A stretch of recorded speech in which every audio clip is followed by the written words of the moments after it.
नमस्कार। फर्स्ट बिहार झारखंड में आपका स्वागत है। मैं राहुल ओझा आपके साथ। सुशांत सिंह सुसाइड मामले में जब सुशांत के पिता के सिंह की तरफ से लंबी चौड़ी एफआईआर दर्ज की गई और उसके बाद से रिया चक्रवर्ती को मुख्य अभियुक्त बनाया गया, उसके खिलाफ कई आरोप जो है वो लगाए गए, जिसके बाद से रिया चक्रवर्ती अंडरग्राउंड हो गई।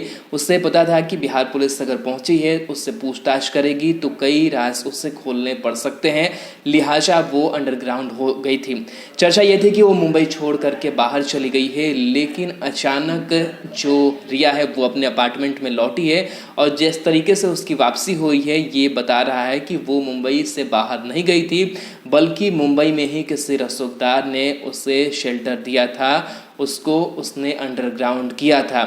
कई जो सवाल है वो खड़े हो रहे हैं कि आखिर रिया के साथ वो कौन से लोग हैं जिन्होंने रिया को छुपा कर रखा था और तमाम पुलिस से वो बचती हुई आज तक आ रही थी। लेकिन जिसके बाद से ईडी ने समन जो है वो जारी किया है।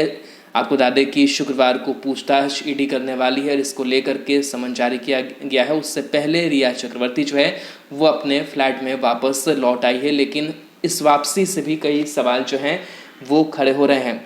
बिहार पुलिस के डर से रिया चक्रवर्ती जो थी वो बिहार पुलिस का सामना नहीं करना चाहती थी और यही वजह है कि वो अपने फ्लैट को छोड़कर अंडरग्राउंड हो गई थी।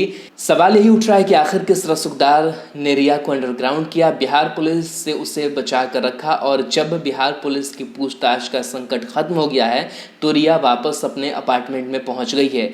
रिया चक्रवर्ती मुंबई स्थित अपने प्राइम रोज अपार्टमेंट में बीती रात वापस लौट गई है। रिया चक्रवर्ती को ईडी ने पूछताछ के लिए बुलाया है और उन्हें 7 अगस्त के दिन ईडी के सामने हाजिर होना है। लेकिन रिया को लेकर महाराष्ट्र में जो खेल खेला गया वो बता रहा है कि मुंबई पुलिस से लेकर महाराष्ट्र में बड़ा रसूख रखने वाले लोगों ने रिया को शेल्टर दिया है। साथ ही साथ आपको बता दें कि रिया चक्रवर्ती को समन मिला है। शुक्रवार को ईडी ने पूछताछ के लिए बुलाया है। आपको बता दें कि इस मामले में ईडी रिया चक्रवर्ती के चार्टर्ड अकाउंटेंट और सुशांत सिंह राजपूत के सीए से पूछताछ कर चुकी है। अब रिया चक्रवर्ती को समन ईडी ने भेजा है। प्रवर्तन निदेशालय ने रिया चक्रवर्ती को शुक्रवार के दिन ईडी हेडक्वार्टर पहुंचने का समन भेजा है। शुक्रवार को रिया चक्रवर्ती से ईडी पूछताछ करेगी। सुशांत सिंह राजपूत के बैंक खातों से की गई लेन देन के मामले में रिया से पूछताछ होगी। ईडी ने अब तक रिया चक्रवर्ती के चार्टर्ड अकाउंटेंट से जो पूछताछ की है उसमें कई अहम जानकारियां उसके हाथ लगी है। रिया के चार्टर्ड अकाउंटेंट रितेश शाह ने जो जानकारी दी है उसके बाद बॉलीवुड एक्ट्रेस की मुश्किलें बढ़ सकती है। आपको याद दिला दें कि सुशांत सिंह राजपूत के पिता के सिंह ने पटना के राजीव नगर थाने में जो एफआईआर दर्ज कराई उसमें रिया चक्रवर्ती के खिलाफ 15 करोड़ की हेराफेरी की शिकायत दर्ज की गई। इसी मामले को लेकर के ईडी ने मनी लॉन्ड्रिंग एक्ट के तहत मामला दर्ज किया और जांच शुरू कर दी।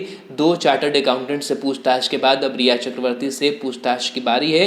रिया चक्रवर्ती अपने अपार्टमेंट में लौट चुकी है, लेकिन जिस तरीके से वो अंडरग्राउंड थी, गायब थी, पुलिस उसे ढूंढने में नाकाम साबित रही, तो सवाल यही उठता है कि आखिर किस रसूखदार ने रिया को छुपा कर रखा था।